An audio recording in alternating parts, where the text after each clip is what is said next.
Hello दोस्तों, आज की कहानी हाय वो मोम की दीवार। दोस्तों, मजेदार हिंदी कहानियाँ सबसे पहले देखने के लिए आप मेरे चैनल को सब्सक्राइब कर लें।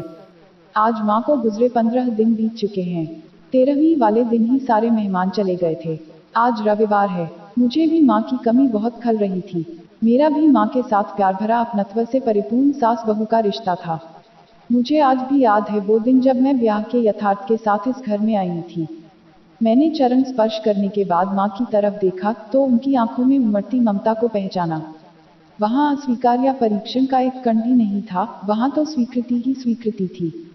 माँ ने मेरी ठोड़ी को ऊपर उठाया और प्रशंसा भरी दृष्टि से मुझे निहारती हुई बोली, इस घर में तुम्हारा स्वागत है बहू। आज से इस घर को अपना मानकर अधिकार पूर्वक यहाँ रहो और अपने धर्म का निर्वाह करो। बड़ों का आदर करो और छोटों को प्यार दो। तुम देखोगी सब तुमसे कितना प्रेम करते हैं। सक्षम बड़ा है, लेकिन अधिकार का भोग सब समान रूप से करते हैं। मेरे दोनों बेटे अपने गुणों के कारण महत्वपूर्ण हैं। तुम यथार्थ की पत्नी हो, अतः तुम्हारा भी विशेष महत्व है। तुम हमारे कुल का सौभाग्य हो। इस कुल से कभी रुष्ट मत होना। कोई असुविधा हो तो अपने पति से कहना। असुविधा दूर न हो तो संकोच मेरे पास आ सकती हो।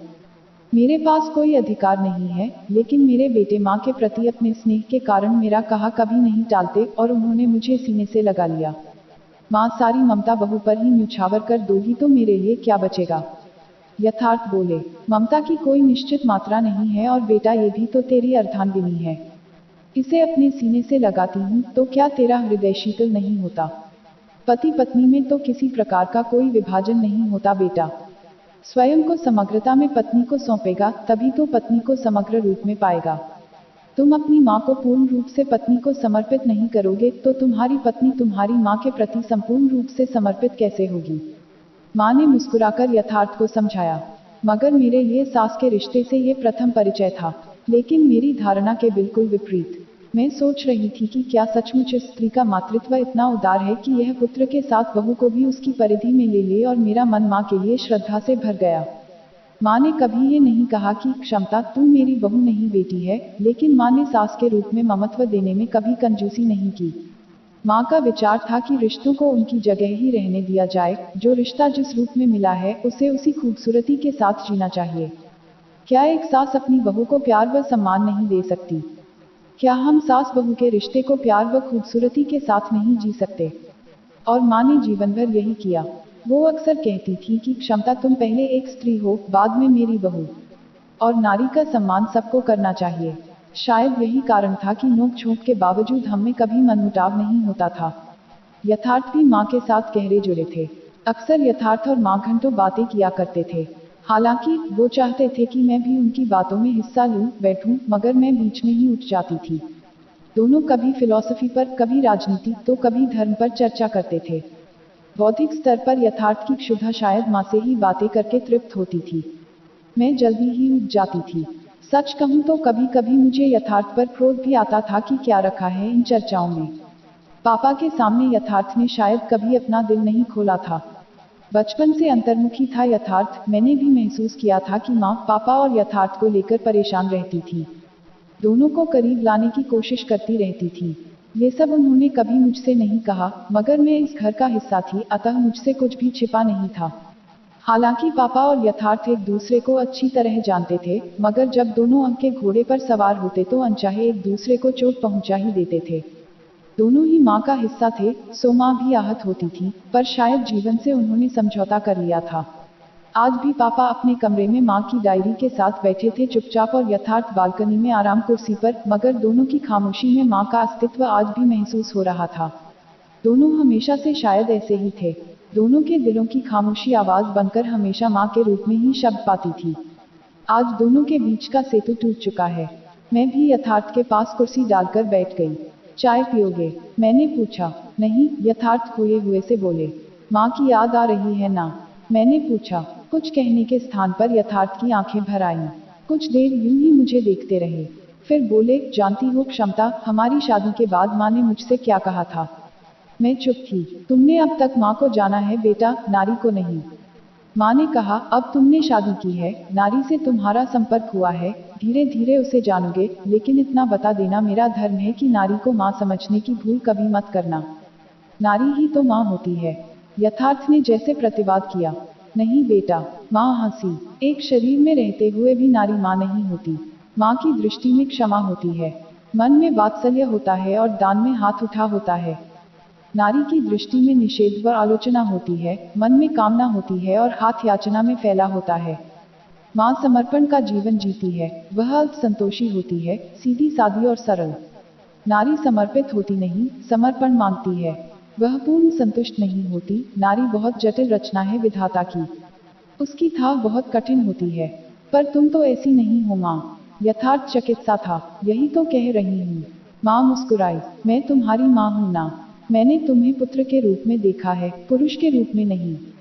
जिसे पुरुष के रूप में देखा है, उसके प्रति मैं भी ऐसी नहीं हूँ, इसीलिए तो कह रही हूँ बेटा कि नारी को समझने की कोशिश करो।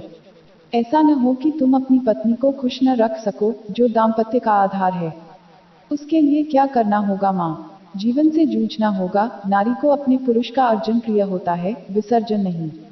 नारी को जीवन से जूझता पुरुष कमनीय लगता है, उससे भयभीत होता या उसकी उपेक्षा करता नहीं।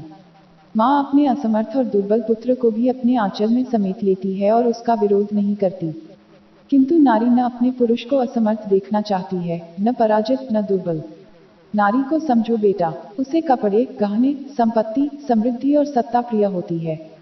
लेकिन मैंने ऐसी पत्नी तो नहीं चाही थी माँ। तुम्हारे चाहने या न चाहने से प्रकृति के नियम तो नहीं बदल जाएंगे। मेरी पत्नी में इतना लोभ होगा। मैं तुम्हारी पत्नी की तो बात कर नहीं रही बेटा, मैं तो नारी मात्र की बात कर रही हूँ। उसमें न तो तुम्हारी पत्नी अपवाद है और न स्वयं तुम्हारी माँ। नारी की सुख समृद्धि के प्रति ललक को मैं लोभ नहीं कहती। वह तो उसकी सहज प्रकृति है बेटा। यदि वो ऐसी न हो तो शायद पुरुष अकर्मण्य हो जाए। माँ ने रुककर मुझे देखा। तुमने वट वृक्ष देखा है ना? हाँ माँ, वह अपने विस्तार कर खुश है। उसकी शाखाएं हैं, पत्ते हैं, छोटे छोटे फल हैं, जो किसी के काम नहीं आते, लेकिन वह दूसरों को छाया देकर ही अपने जीवन की सार्थकता पा लेता है। लेकिन दूसरी ओर हरसिंगार का छोटा सा पेड़ भी है, जिस पर मौसम आते ही फूल लगते हैं। चारों ओर सुगंध फैलाता है, लेकिन किसी को छाया नहीं देता। नारी के जीवन में रूप और गंध का जो महत्व है, उसके लिए क्या तुम उसे दोषी ठहराओगे? क्या उसे लोभी कहोगे? नहीं माँ, वैसे ही नारी भी प्रकृति का साक्षात रूप है। वह पुष्पित और पल्लवित होना चाहती है। उसके जीवन में रूप, रस, गंध सबके लिए ललक है। जैसे प्रकृति मदमाती है, इखलाती है, वैसे ही नारी भी है। उसके शरीर की संरचना ही नहीं, वरन मन की संरचना भी पुरुष के मन से मेल नहीं खाती। शरीर की असमर्थता उसे बाध्य कर दे तो कर दे, किंतु उसकी कामना तृप्त नहीं होती। वह सोने से लदी होगी तो भी वेणी में लगाने के लिए एक फूल की कामना उसे अतृप्त रखेगी। और उसकी ये अतृप्ति ही पुरुष के जीवन की प्रगति में सहायक होती है। यह नारी का सहज रूप है, यह उसका दोष नहीं है। जीवन के आस्वाद के प्रति नारी के मन में ग्लानि का भाव नहीं है, जैसा कि बौद्धिक पुरुष के मन में है। इसलिए शास्त्र तथा तत्व ज्ञान भी नारी के गुणों को नष्ट नहीं करता। उसे त्यागपूर्ण उदात्त जीवन की परिकल्पनाओं और कोशिशों से लुभाया नहीं जा सकता। यथार्थ का जैसे मोहभंग हो रहा था, उसकी कोई भी समस्या जैसे माँ के पास जाकर समाधान पा जाती थी। मानो माँ ने जीवन से हारना जैसे सीखा ही नहीं था। माँ ने उन्हें मेरे विषय में एक सकारात्मक दृष्टिकोण दे दिया था। यथार्थ ने पूछा, माँ क्या स्त्री कभी पुरुष के लिए माँ नहीं हो सकती? केवल क्षणिक रूप से, स्थायी रूप से यह कभी संभव नहीं है। पुरुष की दृष्टि ही उसे नारी बना देती है बेटा। न पुरुष कभी पुत्र हो सकता है और न ही नारी कभी माँ हो पाएगी। और यथार्थ चुप हो गए, जैसे वो यहाँ थे ही नहीं। मौत तो जिंदगियों के बीच से गुजर जाती है, मगर बची हुई जिंदगियों को कैसे झंझोर जाती है, ये मैंने भी आज जाना है, माँ की मौत के बाद। चलो यथार्थ पापा के पास चलो, क्योंकि उनके साथी का साथ छूट गया है। अब उन्हें तुम्हारे सहारे की जरूरत है। मैंने यथार्थ के हाथों को अपनी हथेलियों के बीच में लेकर कहा, चलो क्षमता। यथार्थ उठ खड़े हुए और पापा के कमरे की ओर बढ़ चले। पापा चुपचाप लेटे हुए थे, यथार्थ की ओर उनकी पीठ थी। यथार्थ चुपचाप खड़े पापा को देख रहे थे और न जाने क्या सोच रहे थे। फिर आहिस्ता से पापा के पास बैठे और उनके कंधे पर धीरे से अपना हाथ रख दिया। पापा जैसे चौंक कर उठ बैठे। शायद उनके लिए भी यह स्पर्श अप्रत्याशित ही था और कुछ देर तक दोनों एक दूसरे को देखते रहे और फिर यथार्थ पापा के गले लगकर रो पड़े। पापा भी फाफक पड़े। पता नहीं माँ को याद करके या बेटे के दुख से द्रवित होकर, इतने वर्षों में मैंने भी पहली बार इन्हें पापा के इतने करीब देखा था। माँ की मौत के बाद पहली बार दोनों एक दूसरे के साथ अपना गम बांट रहे थे। मैं देख रही थी कि कैसे गम दो दिलों को जोड़ता है।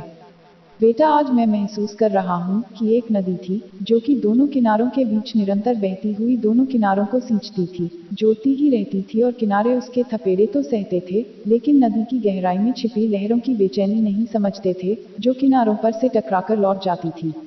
उन किनारों को पास लाना चाहती थी।